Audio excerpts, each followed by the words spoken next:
Thank you everyone for joining us on our fourth installment of 8 in our webinar series of CI Leading the Way. So this one today is going to be discussing drug testing.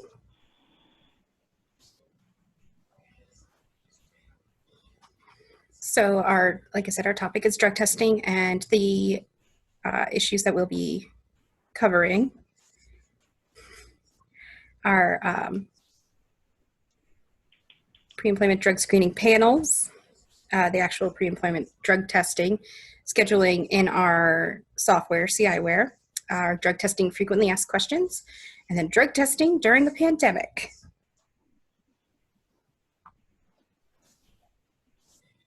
Our presenters are myself, Patricia. I am a lead investigator here at Commercial Investigations, and I've been with the company for 4.5 years and in the industry for 7.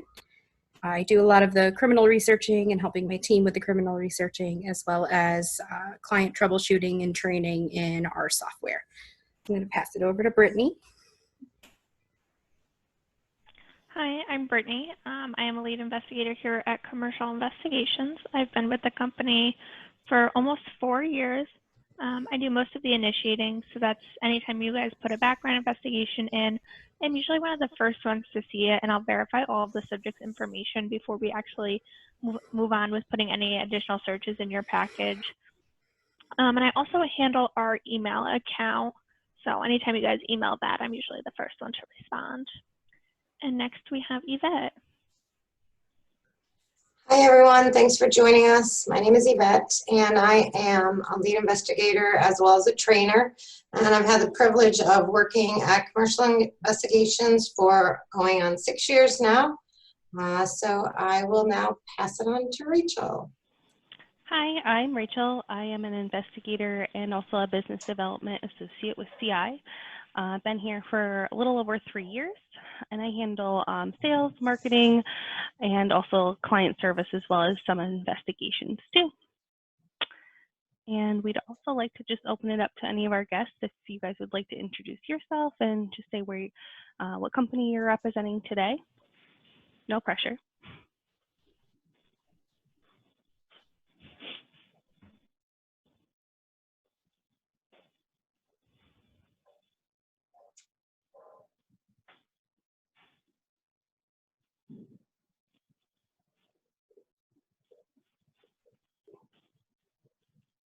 All right, Yvette, I think you can take it on now.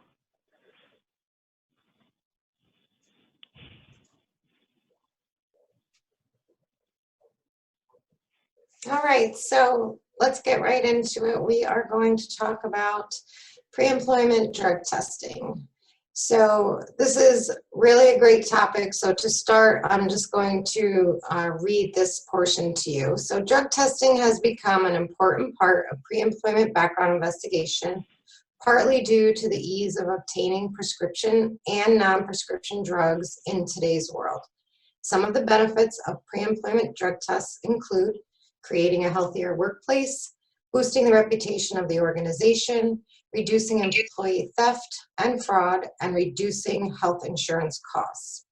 So, as the employer, you're able to choose what drug test panel meets the needs of your company. So some of the drug panels that are offered, we are going to put up on the screen. And for those companies who do conduct drug screenings, we would like to bring to your attention a very extensive test that you may or may not be aware that Commercial Investigations offers, and that would be the 10-panel urine plus expanded opiates plus MDMA. So we're very excited to be able to offer this test, and you might be thinking, what's so great about this test? So let's talk about this. Although you may hear the terms opiates and opioids used interchangeably, there are differences that must be considered when doing drug testing. So opiates are natural pain remedies derived from the opium poppy plant, whereas opioids are synthetic pain medications that are manufactured by chemical synthesis and made to work like opiates.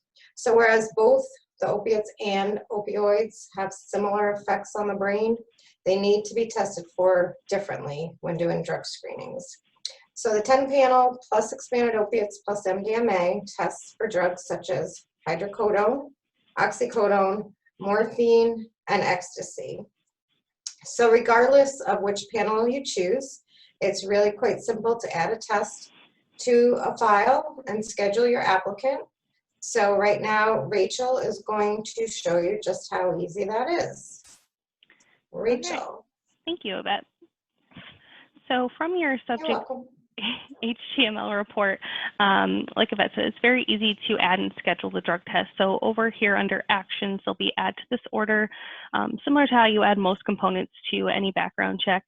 It's pretty much the same thing here. So from your list of options, you'll want to choose your drug testing panel. There will be this option called drug test under healthcare services, but that's actually not the option you want to choose. So under other products, there will be a list of if you have more than one panel set up, but it's just the panel that is set up for your company. So you'll want to choose that and authorize and confirm to add it to the subject's report.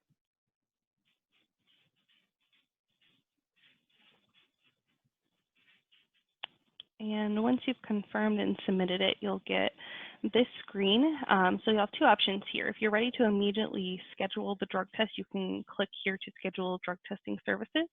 If you're not ready just yet, you can go back to the subject's report. And then when you are ready to, whenever you're ready to schedule that drug test, you'll just come into the drug testing inquiry in their report. You can also click it here to schedule the drug test. So once you go into that, it brings you into the actual scheduling part. The first page is going to be where you're going to select the location that you want the individual to go to or they want to go to. It'll bring you a list of Quest and LabCorp locations. It is derived from the subject's current address in their file. So these will be all the locations that are closest to their address. If there is an alternate address that works better for them, if they're going to scoot out during work hours and go somewhere closer to their office, so you can certainly type in that other address here, add the location, and then an additional list of other locations closest to that address will show up. So we'll hit the Quest Diagnostics that's closest to our subject here, and then you'll hit the left green arrow. And on this page, you'll see a small little calendar. Our default window for the expiration date is 48 hours, but we can adjust that to whatever your company's policy is. So if you allow 3 days, 4 days, what have you. So that's totally customizable. Then you'll just want to click on today's date and hit the left green arrow. And here's the confirm request page. This will be the collection site, all the information that you need for that, just to make sure that it's all accurate and correct. And then so once you've determined that that's all correct, then you'll actually hit the left arrow to confirm the request. And that is where the electronic chain of custody or ECOC form will generate. I'm not going to select that for just these testing purposes, but once you get to that page, you'll be able to print and save the ECOC form for your records and also supply it to your subject. Another thing too is that if you selected a Quest Diagnostics location and the subject decides perhaps there's a better location that's a Quest that just works better for them, they can take the ECOC form to any Quest Diagnostic lab. It doesn't matter even if it's not the one listed on the actual form, any Quest location will accept a Quest form. And same thing with LabCorp, any LabCorp location will accept a LabCorp form. So that is scheduling a drug test in software. Pretty simple. Back to you, Yvette. Okay, so now I just wanted to answer a couple of questions that Rachel and I do get often. So the first one is, when I get my test results back for an individual, it states in the combined result, non-contact positive. So what does that mean? So what non-contact positive means is pretty much exactly what it states. They have had no contact with the donor, meaning if anything comes back, any drug out of the panel that you have chosen comes back positive, the medical review officer will always reach out to the donor, have a conversation with them, and then they would determine whether or not say they had a valid prescription, or for whatever reason, they've made their judgment if this is going to be a positive result or a negative result. So if the MRO, medical review officer, has reached out to the applicant and they have not made contact with them, they will reach out to them once, maybe twice, leave a message, and if they haven't gotten a response, then they will in turn send the results back as non-contact positive. So at that point, if you see that that comes up, you can always ask your applicant to give a call to the MRO office and let them have that conversation. There is, right on the electronic chain of custody form, you will see the MRO's name, address, and phone number. That would be the phone number that you would just ask them to call. So they would go ahead and have that conversation with the medical review officer. If there is any of the results to be changed after that conversation, they will certainly make the update. If nothing else, even if it is going to stay a positive result, they will take out the wording non-contact if they have spoken to the individual. So they will make necessary updates to the file once they have spoken to the individual. So it's always a good idea to ask your applicant, if they have not spoke to them, to please reach out and do so. So another question that we get asked a lot is the results for marijuana are showing positive. Like, how can that be? Because they showed me they have a prescription for marijuana. So the plain and simple answer to that is really that marijuana is still illegal at this point at the federal level. So the laws are changing regularly. There's a whole bunch of different states that have medicinal use, recreational use, legal here, not legal there. So at this point in time, it is still illegal at the federal level. So anytime they test positive to marijuana, the results are going to post as positive regardless. You know, first of all, there's really not such thing as a prescription for marijuana, because a prescription would mean that it was written by a doctor and you can bring it into a pharmacy and you can pick up your prescription there. So it's really a medical marijuana card at this point. These things will change, I'm sure, in the future. They're constantly changing. It may be changing right now as we're speaking. But for right now, any results for marijuana, they will come back positive because it is a federally illegal drug. So the MRO will still follow the same procedure and reach out to the donor. But if you're looking at the results and it says non-contact positive and the drug that shows the positive result is marijuana, don't expect that to change even after the your applicant has spoke to the MRO. It will certainly take off the words non-contact, but they won't change the posting of the positive result. Marijuana at this point will still show up as positive. So lastly, I just wanted to take a couple minutes to talk about a few questions that we've been asked lately during the whole COVID-19 situation that we're in. So right now, people have questioned whether or not labs are open and if different locations are open. So right now, it's our understanding that when you're in that screen where Rachel was showing you to schedule a drug test and it offers the different locations for Quest and LabCorp, if it is showing up on there as an option, it is our understanding that the location is currently open. So it's always best that you recommend to your applicant that they call ahead and make an appointment. Just to be 100% sure, an appointment is not required, but it's always a good idea. It hopefully would cut down on their wait time, and that way you would be sure that that location is still currently open. Some information that people are interested to know is that both LabCorp and Quest, they do not collect the specimens for the COVID-19 tests at their collection sites. They must be collected by a physician or a healthcare provider. So if you have applicants that are apprehensive about going into the labs, you know, you can just let them know that they're doing things to hopefully alleviate coming in contact with people that they know or are, you know, confident may have the virus. So those people being tested would not be going into a LabCorp or Quest collection site.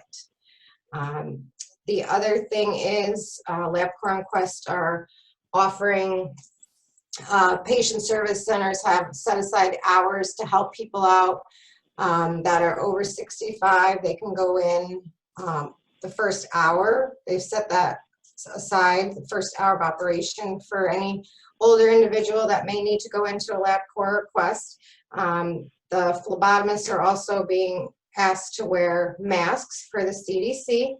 As well as the patients are being required to wear masks when they go in.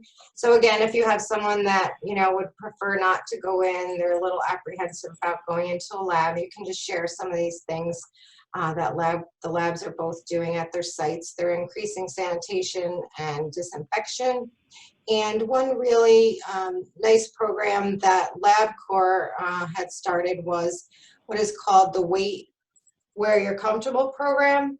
So you can actually go ahead and make an appointment online and provide your cell phone number, and a confirmation page with the appointment details will be sent to the individual. And then once they're on site, they would use the confirmation page to check in from their mobile device, so they can wait in their vehicle or at a location somewhere outside, somewhere close by.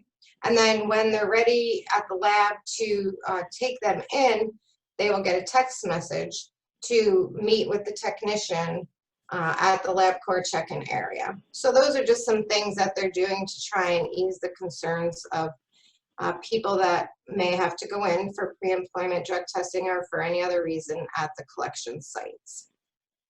So a lot of information for everybody, and I just wanted to ask if there are any questions, anything that, there's so much stuff about drug testing that we certainly did not cover every aspect of it. So if there's any questions that anyone has that Rachel and I could answer for you, we'd be happy to do so.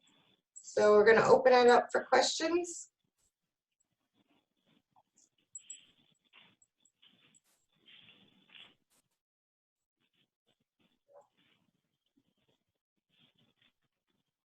Okay, well, if nobody has any questions, I think we're going to have Brittany wrap things up for us. All right, so here's our contact information. If you guys have any questions going forward or need anything else, you can certainly reach out to us via the 800 number or the 518 number. You can also send us an email to the staff account. And if something I can't answer, I'll certainly forward it to, you know, or Yvette or Rachel. It's about drug testing.